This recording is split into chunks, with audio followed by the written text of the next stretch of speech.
Nós vamos conversar agora com o assistente executivo em políticas sociais, Glauber Oliveira, e com o companheiro dele, o estudante de Direito, Nildo Gondim. Há 6 meses, eles assumiram um relacionamento afetivo sério e já pensam até em morar juntos e formar uma família. Estou aqui hoje com o meu companheiro e não tem nada de extraordinário nisso. Isso daqui não é um circo. É uma união afetiva, onde a gente acorda, toma café da manhã, vai passear com o cachorro, onde a gente se ajuda, onde a gente fala sobre o trabalho no final do dia.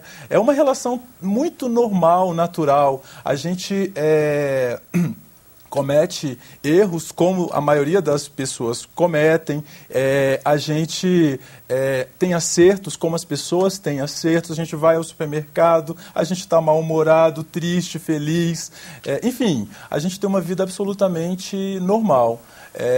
Ainda que na nossa condição homossexual a gente fez essa escolha de não ser... de não se sentir diferente. A gente não pede desculpa para estar nos lugares, a gente não pede desculpa para a gente ser quem a gente é. Se a gente estiver, por exemplo, em uma praça de alimentação de um shopping e eu sentir vontade, por exemplo, de fazer um carinho nele e tal, falar, olha, eu te amo, isso acontece naturalmente.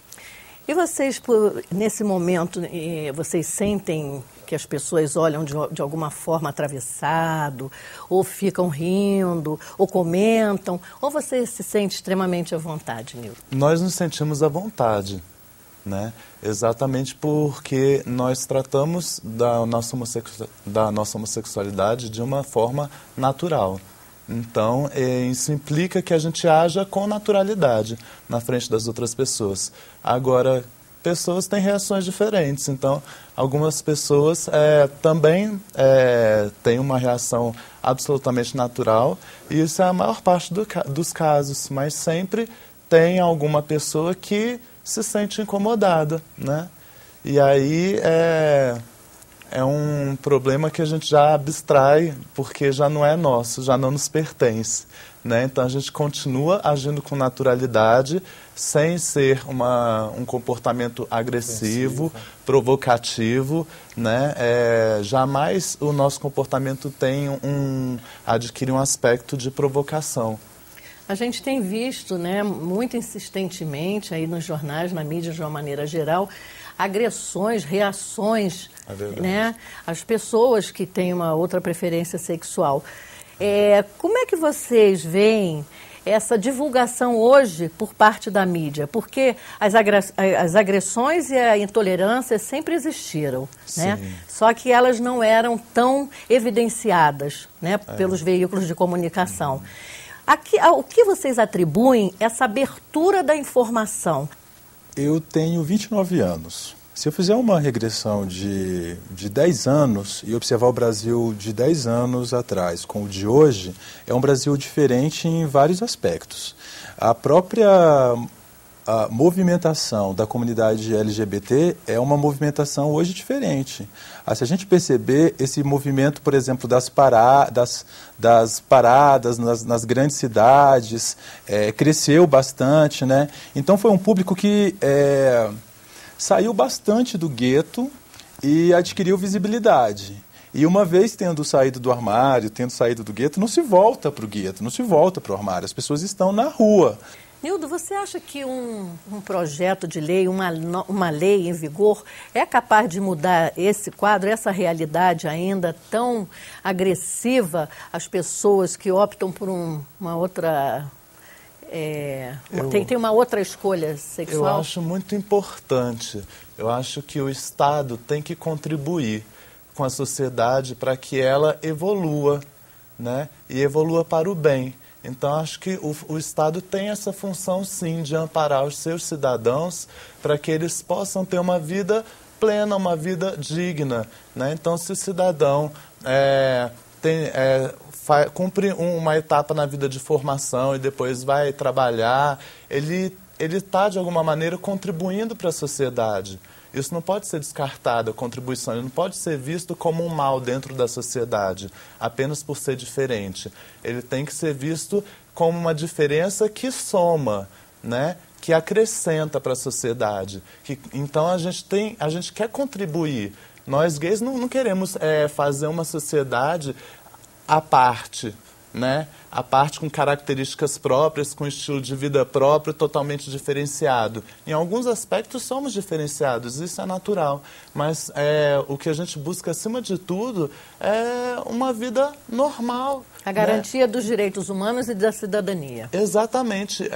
É muito importante desfazer esse preconceito de que a gente busca uma atitude de perversão diante da sociedade, de querer, como foi citado um exemplo, que é super legal, né? 2 homens entrar numa igreja sendo um deles vestido de mulher. Isso é absolutamente inconcebível, né? Não é isso que se busca, não é isso que se discute, né? Discute-se sim a busca de direitos, né? Direitos inclusive civis. Eu penso assim, que é um combinado de coisas, né? Não é só um projeto que vai abarcar todas as necessidades de inclusão da comunidade LGBT, assim. Mas enquanto uma primeira proposta, eu vejo com muito bons olhos o projeto. Eu gosto, inclusive, da discussão. Eu quero ouvir quem é contrário a ele, quais são os argumentos que essa pessoa tem para tal posicionamento. Tá certo. Eu agradeço muito a presença de vocês no programa Inclusão e vamos torcer para que as leis aconteçam e que não se tornem letras mortas, né? Obrigada. Com certeza. Imagina. Muito obrigado. A gente agradece. Obrigada. Ainda não existe no país uma legislação que regulamente a união estável de pessoas do mesmo sexo. Entretanto, alguns casais têm conseguido registrar em cartório a união homoafetiva. Este procedimento ainda não garante os mesmos direitos do casamento civil, concebido entre um homem e uma mulher. Aos poucos, casais homoafetivos vêm obtendo conquistas. Em Brasília, uma servidora pública conseguiu estender o benefício do seu plano de saúde para a companheira. Desde 2010, que a Agência Nacional de Saúde reconhece o direito dos casais do mesmo sexo incluírem seu companheiro no plano de assistência médica. Meu nome é Mariana Miranda Tavares, eu tenho 32 anos. Nasci em Brasília, cresci aqui, me descobri lésbica há mais ou menos uns 10 anos. Mariana é servidora pública federal concursada. É uma das grandes conquistas de uma pessoa homossexual ou bissexual, porque garante muita segurança e muita estabilidade, que é muito difícil para a pessoa LGBT.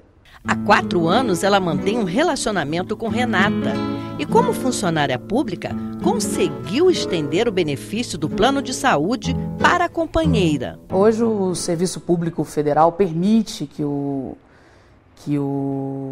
homossexual, ou bissexual, ou transexual, coloque o seu parceiro ou parceira, o seu companheiro ou companheira, como dependente no plano de saúde. Isso é muito variável nos órgãos públicos, mas a maioria, 99%, já permite. E graças ao plano de saúde, Renata pôde fazer uma cirurgia de emergência. Agora em casa, recebe os cuidados de Mariana.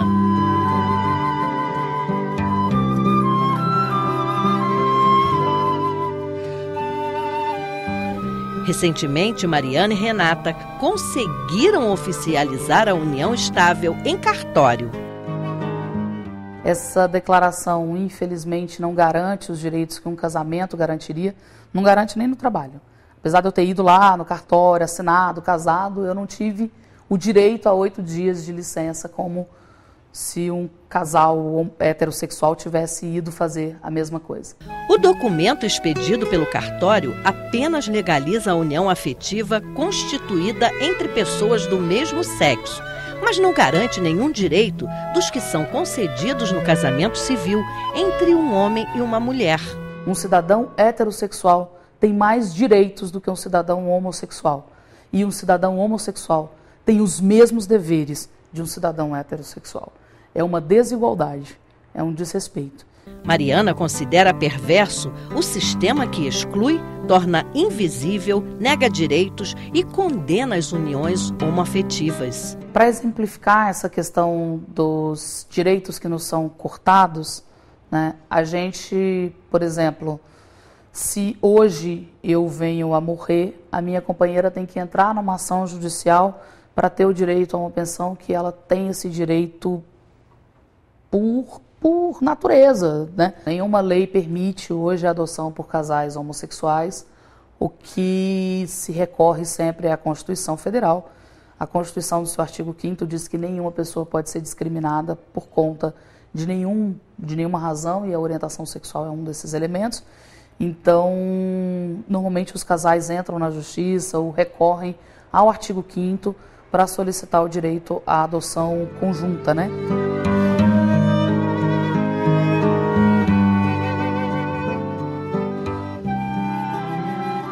Hoje, meu maior desejo é que eu tenha os mesmos direitos que um casal heterossexual tem. A transexualidade não é considerada uma patologia. Hoje, a medicina identifica essa característica como uma singularidade humana. A identidade sexual do indivíduo não corresponde aos seus atributos físicos de nascimento. Alguns transexuais recorrem à cirurgia de mudança de sexo. Segundo dados do Ministério da Saúde, são realizadas em torno de 30 cirurgias por ano na rede pública de saúde. As exigências para o procedimento cirúrgico são rigorosas. Depende principalmente do laudo de uma equipe médica que ateste o diagnóstico de transexual. Alguns pacientes desistem de operar no meio do caminho. O crachá usado no ambiente de trabalho indica o nome, o cargo e exibe a foto de uma mulher, como qualquer outra. Mas, na verdade, a analista ambiental Sandra Michele é uma mulher transexual. Eu tenho, inclusive, os laudos, né, por profissionais da área psique, me acompanharam durante anos, né, e assim, meu diagnóstico, transexual, mulher transexual. Eu me sinto uma mulher transexual, né? Mesmo contando com um laudo de especialistas que confirmaram sua orientação sexual, Sandra não conseguiu oficializar em cartório a nova identidade. Tive que fazer a inscrição com outro nome lá, porque não tem o nome alterado, né?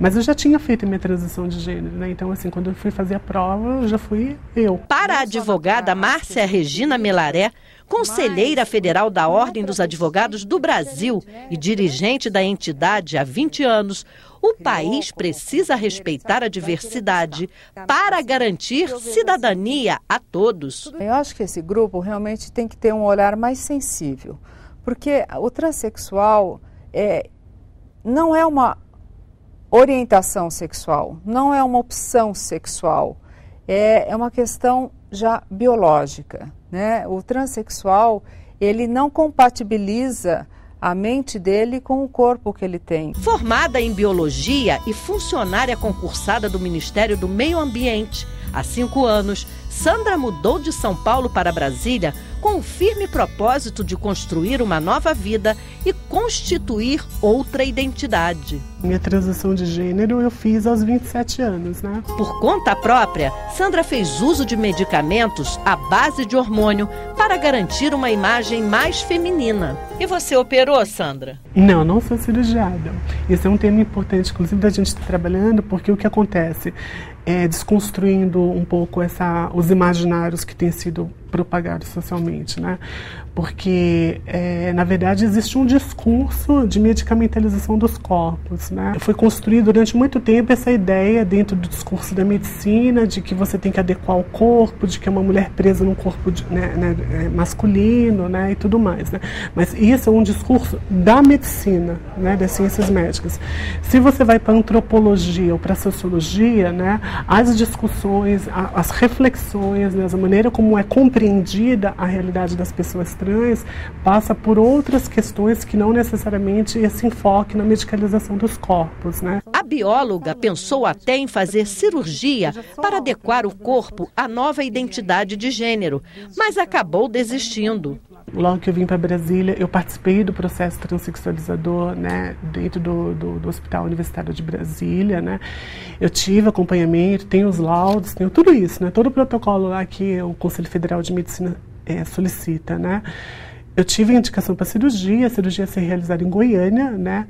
E aí, assim, faltando uma semana para a cirurgia, eu surtei, assim. Você se sente uma mulher feliz, Sim, completa? Não feliz, assim, acho que ninguém consegue ser feliz. Você, quando passa na rua, você sente que as pessoas te olham como mulher ou tem algum ponto de interrogação? Então, essa é uma pergunta muito importante, né? Porque o que acontece... a percepção das pessoas não é a mesma, é engraçado isso, né? Então, assim, eu diria que, assim, na grande maioria dos casos, as pessoas não percebem. Para a Sandra, a maior dificuldade é conviver com a intolerância. Na verdade, todas as formas de preconceito, quer seja a homofobia, né, o preconceito contra os homossexuais, a transfobia, preconceito contra as pessoas transexuais, ou mesmo as outras formas de preconceito, até mesmo o preconceito contra os animais, né, o especismo, né, que a gente chama, né? Isso tudo é construído socialmente, ninguém nasce tendo preconceito, né? Na verdade, você vai se moldando dentro de uma cultura que te dá os parâmetros do que é certo, do que é errado, de como proceder em relação às coisas, né? No ambiente de trabalho, ela já foi inserida. Felipe, como é que é trabalhar ao lado de uma transexual? Eu acho que é normal, assim, não é porque ela é transexual que vai mudar alguma coisa, é ser humano, sei lá, tipo, não faz diferença nenhuma.